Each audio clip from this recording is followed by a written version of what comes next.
মা মেয়ের বাড়িতে এসে পায়ের উপরে পা তুলে কেন খেতে পারে না বলেন তো। নমস্কার সবাইকে, সুমনার ব্লগে আপনাদেরকে স্বাগত জানাই।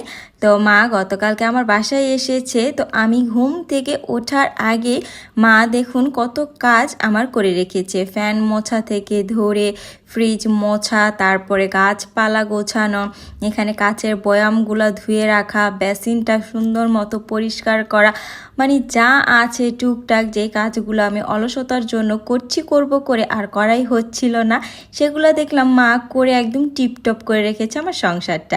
আর এই যে পিছনে জামা কাপড়গুলো দেখছেন, এগুলো আজকে 5 দিন ধরে বাজ করে এখানেই রেখে দিয়েছি। সোনাইয়ের বাবার জামা কাপড় সোনাইয়ের বাবাই ঠিকঠাক করে রাখে, আমি শুধু বাজ করে রাখি, কিন্তু সেও কম যায় না। তো এই তো মা এখানে নাস্তা বানাচ্ছে। এখানে চালের গুঁড়ি সারা রাত্র ভিজিয়ে রেখেছে, তারপরে ব্লেন্ড করে নিল।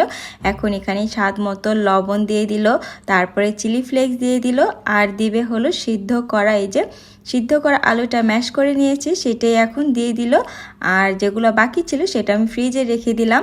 আর এই তো মা এখন ভালো মতো চালের গুঁড়ির সাথে আলুটা একদম হাত দিয়ে মানে মিশিয়ে নিবে। এই তো একটু গাঢ় গাঢ় লাগছিল মার কাছে, তাই মা আবার একটু জল অ্যাড করে আবারও ভালো মতো এই ব্যাটারটা মেখে একদম চাপড়ির যেরকম আর কি দরকার থিকনেস সেরকম করে নিল।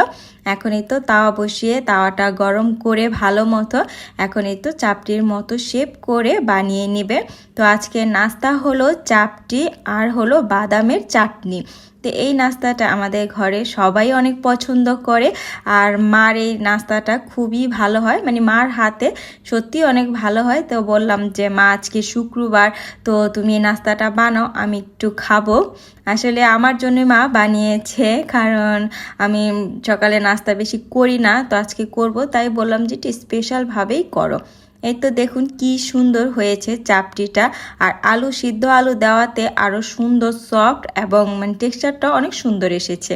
এদিকে এই তো বাদাম, এখানে চীনা বাদাম, আদা, রসুন, পেঁয়াজ, কাঁচা লঙ্কা, টমেটোর কিউব, কারি পাতা, চিনি, এগুলা তেলের মধ্যে ভেজে ভালো মতো তারপরে ব্লেন্ড করে নিলাম। একটা বাটিতে নামানোর পরে হালকা একটু লেবুর রস দিয়ে নেড়ে এই তো সার্ভ করে দিলাম সোনাইকে, সোনাইও খাবে।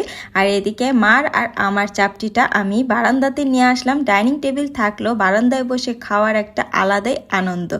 তো মা এসে আমার ঘরে একটু শান্তিতে থাকবে, সুখে থাকবে, পায়ের উপরে পা তুলে খাবে, এটার হয়ই না। আর এরকমটা সব মেয়ের মায়ের ক্ষেত্রেই হয়ে থাকে। তো মা বুড়া হোক বা জোয়ান হোক, কিন্তু মেয়ের বাড়িতে এসে কাজ করবে, এটাই স্বাভাবিক, মনে হয় যেন এটাই বাস্তবতা। তো আমি ভালো মতো আপনাদেরকে চাপটিটা দেখিয়ে দিচ্ছি, আর মা আর আমি মিলে বারান্দায় বসে নাস্তাটা করে নিলাম। ভিডিওটা ভালো লাগলে লাইক করে দিবেন।